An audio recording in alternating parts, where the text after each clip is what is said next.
Hello students, welcome to my YouTube channel Geographyguru. Today we are going to discuss about class 10th English worksheet number 38. Today's worksheet is also going to be quite easy, काफ़ी आसान रहने वाली आज की हमारी worksheet. One passage has been given from the chapter A Long Walk to Freedom by Nelson Mandela. It means that we are going to continue our chapter A Long Walk to Freedom है, उसको हम जारी रखेंगे. So one passage has been given from this chapter, एक passage दिया गया and after that we need to solve the sum question. आसान से कुछ क्वेश्चन दिए गए जिनको हम डिस्कस करेंगे. Let's begin as it is visible on your screen. हम आगे बढ़ने से पहले एक और चीज़ मैं डिस्कस करना चाहता हूँ कि हमारी आज की इंग्लिश की वर्कशीट है, इसमें फ़ॉन्ट साइज़ काफ़ी छोटे हैं, तो आपको हो सकता है कि फ़ॉन्ट इतने क्लियर ना दिखें. तो ये वीडियो क्वालिटी का इश्यू नहीं है, it is the issue of the font size, उसका इश्यू है. तो अगर आपको विजिबल ठीक से नहीं होता है तो you can check your own worksheet है, वो आप साथ लेकर के बैठिए so that you can understand it well, अच्छे से समझ पाएँ. So as it is visible on your screen, ये हमारी वर्कशीट नंबर 38 है. Our subject English and date 1 October 2020. Long Walk to Freedom is the autobiography of Nelson Mandela. Nelson Mandela की autobiography है Long Walk to Freedom. Autobiography क्या होती है? हिंदी में इसको बोलते हैं आत्मकथा, यानी कि खुद के बारे में, खुद के जीवन के बारे में, लाइफ के बारे में, लाइफ इवेंट्स के बारे में लिखना. Who was the former South African president, जो अफ्रीका के प्रेजिडेंट रहे हैं. He was the first black president of South Africa and he is also known as African Gandhi भी इनको कहा जाता है. This chapter is the extract from the Long Walk to Freedom book. और ये जो चैप्टर, इसमें हमने कुछ लाइनें कह सकते हैं, कुछ पार्ट लिया है उसी बुक से, जिसको हमने नेम सेम हमने दिया, टाइटल दिया है a Long Walk to Freedom. It includes the description of the inauguration ceremony. इस चैप्टर में inauguration ceremony की description दी गई है and the citations from his speech. और इसके अलावा कुछ जो words हैं, important words है, speech के parts हैं, वो हमने इस चैप्टर में लिए. and about his journey to being a freedom fighter, और कैसे he fought against that apartheid system के खिलाफ कैसे लड़े थे, वो सब कुछ इस चैप्टर में दिया गया. everything in this chapter is quite motivational, काफ़ी motivational है. In South Africa, a brutal practice named apartheid was very popular in those days. Apartheid system क्या है? Apartheid system was a racial government, and in that apartheid system, the black people were discriminated on the basis of their color. जो काले लोग थे उनके साथ भेदभाव किया जाता था. They were not allowed to cast their vote and even they didn't have a single right. उनको किसी टाइप के राइट ही नहीं दिए गए थे. So that was known as the apartheid system. इसको हम हिंदी में बोलते हैं रंग भेद, रंग के आधार पे भेद किया जाता था. It referred to the discrimination between people on the basis of their race or color.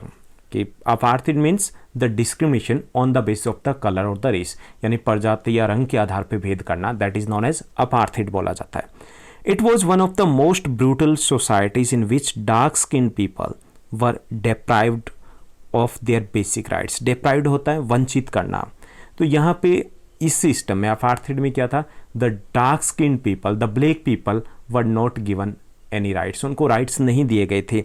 This lesson gives us an overview of the struggle of Mandela for making the society with no discrimination on the basis of their color, caste, race, age और जेंडर. और इसमें हम पढ़ेंगे, इस chapter में हम पढ़ने वाले हैं, कुछ हमने पढ़ा है कि कैसे Mandela struggle against that apartheid system के खिलाफ कैसे संघर्ष किया and how he contributed in making the society with no discrimination, जिसमें कोई भेदभाव नहीं था. चलिए आज का चैप्टर हम शुरू करते हैं.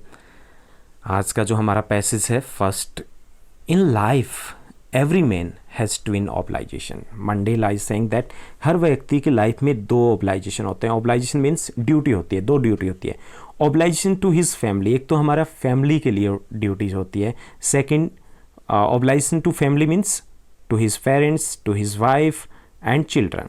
And he has an obligation to his people, his community and his country. Second जो ऑब्लाइजेशन होता है वो है टुवार्ड्स द सोसाइटी, लोगों के लिए या सोसाइटी के लिए या देश के लिए. सो हर व्यक्ति की लाइफ में दो ऑब्लाइजेशन होते हैं, दो ड्यूटी होती है. In a civil and human society each man is able to fulfil those obligation according to his own inclination and abilities. Civil society means अगर हम नॉर्मल किसी भी सोसाइटी की बात करें, every man is able to fulfil both obligation, दोनों duties हम पूरी कर सकते हैं, ऑब्लाइजेशन टुवार्ड्स आवर फैमिली और ऑब्लाइजेशन टुवार्ड्स आवर नेशन और द सोसाइटी, पूरी कर सकते हैं। But in a country like South Africa, कौन सी कंट्री, उस वक्त की country when the apartheid system was there, उस वक्त की बात करें, इट वाज ऑलमोस्ट इम्पॉसिबल। लेकिन अफ्रीका में कुछ अलग बात थी, it was impossible for a man of my birth and colour, man of my birth and colour means the man of his race, जो उसकी प्रजाति से संबंधित थे, या फिर जो डार्क कलर्ड पीपल थे, डार्क स्किन पीपल थे, यानी काले लोगों की बात करें, उनके लिए इम्पॉसिबल था to fulfil both those obligation, कि वो दोनों ड्यूटी पूरी कर पाए। In South Africa a man of colour who attempted to live as human being was punished and isolated, क्योंकि वहाँ पर the black people didn't have the rights, they didn't have the equality ही नहीं थी, even they were not able to live as a human beings, वो एक आम इंसान की तरह रह ही नहीं सकते थे, they were given the punishment in that way, उनको सजाएं दी जाती थी। I was born free in every way that I could know, Mandela is saying that कि जब मेरा जन्म हुआ मैं आज़ाद था, हर तरीके से आज़ाद था। Free to run in the fields, खेतों में दौड़ सकता था, नियर माई मदर्स हर्ट, मेरी मदर की हर्ट के आसपास। Free to swim in the clear stream, मैं किसी भी पानी में कहीं पर भी तैर सकता था। रन थ्रू माई विलेज, अपने गांव में दौड़ सकता था। Free to roast mealies under the stars and ride the broad back of slow moving bulls, यानी बैलों के ऊपर में सवारी कर सकता, कुछ भी कर सकता था when he was in his childhood. It was only when I began to learn that my boyhood freedom was a illusion, लेकिन तभी उन्हें पता चलता कि that is not the real freedom that they could do. Actually they didn't have the political freedom at that time. जब वो थोड़े से बड़े हुए तो उन्हें रियलाइज़ हुआ कि he could do anything at his own house, अपने घर में कुछ भी कर सकते थे, बट नॉट आउटसाइड। और उन्हें पता चला कि it was just a illusion. Illusion क्या होता है कि that is not a true लेकिन सीम्स टू बी ट्रू, जो हमें सही लगता है लेकिन सही नहीं होता, उसे हम एल्यूशन बोलते हैं। When I discovered as a young man that my freedom had already been taken from me, कि जब मैं बड़ा हुआ तो मुझे लगा, पता चला, I came to know that my freedom has already been taken, कि मेरी आज़ादी पहले से ही छीन ली गई है। That I began to hunger for it, and तब महसूस हुआ मंडेला को कि I need my own freedom, कि मुझे मेरी ज़रूरत है, उस फ्रीडम को चाहिए। And I began to hunger for it, यहाँ पे भूख की बात नहीं, यहाँ पे है कि जो विश थी to get his own freedom. At first as a student I wanted freedom only for myself, कि जब मैं स्टूडेंट था मैं खुद के लिए आज़ादी चाहता था। The transitory freedom of being able to stay out at night, read what I pleased and go where I choose. और जो फ्रीडम थी वो क्या थी? ट्रांजिटरी होती है टेम्परेरी फ्रीडम मुझे चाहिए थी, कि मैं रात को घर पे जाऊँ, जब मर्जी बाहर रहूँ, जो पढ़ना चाहूँ वो पढ़ूँ, और जहाँ जाना चाहूँ मैं जा पाऊँ। इट वॉज ट्रांजिटरी क्योंकि टेम्परेरी फ्रीडम थी, because at that time he was thinking about himself, वो केवल खुद के बारे में सोच पा रहा था। Later as a young man in Johannesburg is the main city of South Africa के एक मेन शहर है। I yearn for the basic and honourable freedom of achieving my potential, of earning my keep, of marrying and having a family, the freedom not to be obstructed in a lawful life. और जब बड़ा हुआ तो मुझे आज़ादी का एक अलग मीनिंग ही जिसकी ज़रूरत थी। I wanted a freedom in my personal life about what I want to do and what I want to have, जो मुझे चाहिए वो मैं कर सकूँ। तो वहाँ पर एक बार फिर से उनके लिए मीनिंग है फ्रीडम का, वो चेंज होता है। लेकिन बट देन आई स्लोली सा, लेकिन थोड़ा सा और मेच्योर हुए, जब मेच्योर हुए, बट देन आई स्लोली सा that it was not just my freedom, कि ये भी फ्रीडम नहीं थी कि आप कुछ भी कर पाओ। दैट वॉज curtailed, कि वो भी छीन ली गई थी, but the freedom of every one was look like I did. लेकिन जो हर किसी की फ्रीडम थी उसके बारे में सोचना शुरू किया, because he become quite mature and he realise that the freedom of one person is not the real freedom. It needs to be have for the same society, सबके लिए एक जैसा होना चाहिए। That is when I join the African National Congress, और तब वो ANC को ज्वाइन करते हैं, वहाँ की जो मेन पॉलिटिकल पार्टी है ANC, African National Congress. And that is when the hunger for my own freedom became the greater hunger for the freedom of my people. और उस वक्त उनका गोल, टारगेट, एम चेंज हो जाता है। Earlier he was thinking for himself only, now he was thinking for the entire people of Africa. Africans के बारे में सोच रहे थे, साउथ अफ्रीकन पीपल के बारे में सोच रहे थे। It was this desire for the freedom of my people to live their lives with dignity, self respect that animated my life, that transformed a frightened young man into a bold one, that drove a law-abiding attorney to become a criminal, that turned a family-loving husband into a man without a home, that forced a life-loving man to live like a monk। कि इससे काफ़ी सारे change आते हैं उनके life में जब उन्होंने अपना टारगेट सेट किया to have a freedom for the all people. क्या चेंज आते हैं कि now he transformed from a frightened young man to a bold one. अब वो और ज़्यादा मजबूत हो गए थे, अब उनको डर नहीं लगता था। He drew a lawful abiding attorney to become a criminal. अब वो जो कानून को मानने वाले थे उसकी बजाय वो क्रिमिनल बन गए थे। Criminal from the point of view of the white people उनको क्रिमिनल समझते थे। And that turned a family loving husband into a man without a home. अब वो घर नहीं जाते थे, because he devoted his life towards the nation, देश को समर्पित कर दिया था अपना जीवन। And that forced a life loving man to live like a monk, जिसे हर चीज़ से प्यार था। He wanted freedom for himself. अब वो एक मॉन्क की तरह हो गए थे। He didn't want for himself, कुछ भी नहीं चाहिए था खुद के लिए। ही वॉन्टेड फॉर ऑल, सबके लिए चाहिए था। I am no more virtuous और self sacrificing than the next man, but I found that I could not even enjoy the poor and limited freedoms I was allowed when I knew my people were not free। अब वो virtuous और self sacrificing तो नहीं थे, but he found that freedom cannot be enjoyed alone, कि अकेले नहीं enjoy की जा सकती। He wanted the freedom for everyone। Freedom is indivisible। indivisible क्या होता है कि जो बांटी ना जा सके, जिसको टुकड़े ना किया जा सके। कि फ्रीडम ऐसी नहीं कि एक को दिया जाए दूसरे को नहीं दिया जाए। इट इज़ इक्वली डिस्ट्रीब्यूट होती है सबके लिए होती है। अदरवाइज ऐसा नहीं कि एक के लिए होगी और दूसरे के लिए नहीं होगी। The chains on any one of my people were the chains on all of them, and the chains on all of my people were the chains on me. कि अगर कोई भी, किसी को भी फ्रीडम नहीं है, it means that I don't have the freedom. And if I have the freedom and they don't have the freedom, it also means that we are not having the freedom at all। तो वो चाहते थे कि हो तो सबके हो, otherwise they didn't need for anyone। I knew that the oppression must be liberated just as surely as the oppressed। और वो चाहते थे कि सबको आज़ादी मिले। oppressor and the oppressed। oppressor होता है जो किसी को दबाता है, जो कुछ गलत करता है। हम यहाँ पे बात करें तो ब्रिटिशर्स वर द ऑपरेशर, वो ऑपरेशर थे। तो वहाँ पे white people were the oppressor and the oppressed, जिनको दबाया जा रहा है। And he wanted the freedom for the both. दोनों के लिए फ्रीडम चाहिए थी। अब दोनों के लिए क्यों चाहिए थी? Oppressor were already liberated, they were free, ऐसा था। But according to Mandela they too were not free, वो भी फ्री नहीं थे।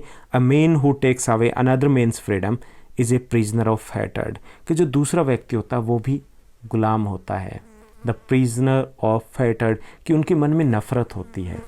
And he wanted the freedom for oppressor from that hatred, that hat, जो घृणा थी, नफरत थी, उससे उनके लिए भी आज़ादी चाहते थे। ही लॉक्ड बिहाइंड द बास्ट of prejudice and a narrow mindness. उन्हें जो प्री कंसीव्ड आइडियाज होते, जो पहले हम किसी के बारे में सोच बना ले, उनसे वो जकड़े हुए थे। कौन? ऑपरेशर। और उनके narrow mindness means they are having the संकीर्ण, जिसे मानसिकता बोलते हैं, उस सोच के थे। That's why they were oppressing the people. The oppressed and the oppressor alike are robbed of their humanity. कि चाहे ऑपरेशर हो और ऑपरेस्ड हो, both are equally, they are not serving, they are not going in the right direction. कि वो दोनों ही गलत कर रहे हैं। ऑपरेशर जो है वो किसी को राइट छीन रहे हैं, that is not true one, इसको हम सही नहीं मान सकते हैं, that is not the right one. और दूसरा जो सहन करता है वो भी ह्यूमनिटी के अगेंस्ट होता है। तो ये हमारा एक स्टंजा था, पैसेज दिया गया था. Now let's do discuss about the question answers. आसान से कुछ क्वेश्चन दिए गए हैं और एक हमें एक्टिविटी भी दी गई है. पहला जो क्वेश्चन है, what are obligation that every man has in his life. हर व्यक्ति की लाइफ में कुछ ड्यूटीज़ होती है. कौन सी? Every man has two obligation. One is to his family and second to his community और कंट्री. सेकेंड क्वेश्चन है, why was it impossible for a man Mandela's birth and a colour to discharge his obligation. कि Mandela भी हमें बताते हैं इसमें कि उनकी जाति के, उनके रंग के लोगों के लिए अपनी ड्यूटी पूरी करना इम्पॉसिबल था. क्यों? In South Africa if a coloured man try to fulfil his obligation, कोई भी अपनी ड्यूटी पूरी करने की कोशिश करता, he was punished and isolated, उसे पनिश किया जाता था. आइसोलेटेड मतलब अलग थलग कर दिया जाता था, उसको जेल में डाल दिया जाता था. Third question is there, what kind of freedom did Mandela yearn for as a man. कि वो किस टाइप की फ्रीडम चाहते थे जब वो यंग थे. Mandela yearned for the basic and honourable freedom of achieving his potential, कि वो ऑफ अर्निंग हिज लाइफ, कि वो अपनी मर्जी का काम धंधा कर पाएँ, और ऑफ मैरिंग, शादी करने जहाँ चाहे वहाँ पर, एंड हैविंग ए फैमिली, और एक परिवार हो. As a young man he wanted just like that, सिर्फ इतना ही चाहते थे. फोर्थ है, why did Mandela join the African National Congress. ANC को क्यों ज्वाइन करते हैं? Mandela join the African National Congress because he wanted to fight for the freedom of his people. वो अपने लोगों के लिए, उनकी आज़ादी के लिए लड़ना चाहते थे. Fifth question is there, why did Mandela say that freedom was indivisible. Freedom है, उसको बांटा नहीं जा सकता, ऐसा क्यों कहते हैं? Mandela knew that freedom is indivisible because the chains of any one of his people were chains on all of them. कि अगर एक की आज़ादी नहीं है तो इसका मतलब होता है कि किसी की भी आज़ादी नहीं है. Does Mandela think the oppressor is free? Why or why not? क्या मंडेला को लगता है कि जो ऑपरेसर है वो आज़ाद है? क्यों और क्यों नहीं? No, according to Mandela, oppressor is a prisoner of hatred. कि वो फ्री नहीं है क्योंकि वो भी गुलाम है. किसका? prisoner of hatred, घृणा का, नफरत का. सेवंथ है, find the words from the passage which means. हमें कुछ वर्ड्स दिए गए, उनके मीनिंग हमें फाइंड आउट करने, ऑप्शंस हमें दिए गए. So first word is duty, जिसके लिए वर्ड यूज़ किया गया ऑब्लाइजेशन. टेंडेंसी के लिए इंक्लाइनेशन वर्ड यूज़ किया गया. Tendency, inclination means potential. Attitude के लिए हम यूज़ करते हैं. टेम्परेरी के लिए वर्ड यूज़ किया गया ट्रांजिटरी. अनरियलिटी के लिए इल्यूशन वर्ड यूज़ किया गया. राइटियस के लिए वर्चुअस वर्ड यूज़ किया गया. एंड प्री कंसीव्ड आइडियाज़ के लिए वर्ड यूज़ किया है प्रेजुडिस. नेक्स्ट 8th क्वेश्चन है जो हमारी एक एक्टिविटी है. In group over the phone discuss issues suggested below in the box and prepare a speech. कुछ हमें इश्यूज दिए गए हैं about the poverty, about the gender discrimination and about the human rights. हमें उसको डिस्कस करना phone के ऊपर, और एक स्पीच है वो प्रिपेयर करनी है या लिखनी है. तो यहाँ पे मैंने एक स्पीच है, कोशिश की है कि वो ज़्यादा लेंथी ना हो, प्रिपेयर किए. तो आप स्पीच जब बोलते हो तो विश करते हो सबसे पहले, good morning dear friends, today I am going to express my views on gender discrimination. हमने जेंडर डिस्क्रिमिनेशन है वो उसके ऊपर स्पीच प्रिपेयर की है. One of the most alarming facts of India is that the gender inequality is at its height. सबसे alarming जो fact है इंडिया के बारे में कि यहाँ पे जो लिंग के आधार पे भेदभाव है वो बहुत ज़्यादा है. Gender equality basically means equality for both man and women in every aspect of life, politically, economically, in health, education etcetera. हम जेंडर इक्वालिटी की बात करते हैं, समानता की बात करते हैं. इसका मतलब है कि चाहे वो मेल हो या फीमेल हो, उसके लिए एक जैसा जीवन हो, उसके लिए लाइफ में समानता हो, चाहे वो राजनीति में हो, चाहे वो आर्थिक तौर पर हो, स्वास्थ्य में हो या शिक्षा में हो. While the laws of independent India are robust, giving women a safety net. It is unfortunate that gender equality is still on issues. हालांकि हमारे संविधान में, आज़ादी के बाद हमने अपने संविधान में कोशिश की है robust, giving women a safety net, कि हमने कोशिश की है कि ऐसे कानून बनाए जाएं कि डिस्क्रिमिनेशन ना हो. इट इज़ अनफॉर्चुनेट, लेकिन दुर्भाग्य से that gender equality is still on an issue. लेकिन जेंडर इक्वालिटी की अब भी हम सिर्फ बात करते हैं. In 2018, India has topped in the unsafe countries for women list, bringing a national shame which the citizens and the leaders most gladly shrugged of.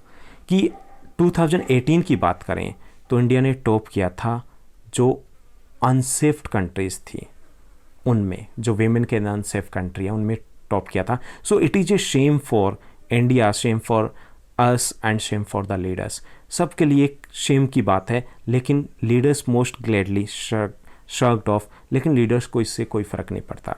We should at every walk of life make a conscious effort to bring gender equality into existence. हमें कोशिश करनी चाहिए कि gender equality हमारे देश में हो। Thank you. Speech bye आप अपना नाम मेंशन करोगे, Zia, Ashar et cetera. That's all in this worksheet. थोड़ी लेंथी थी, आई होप दैट फिर भी आपके सभी डाउट्स वो क्लियर हो गए होंगे।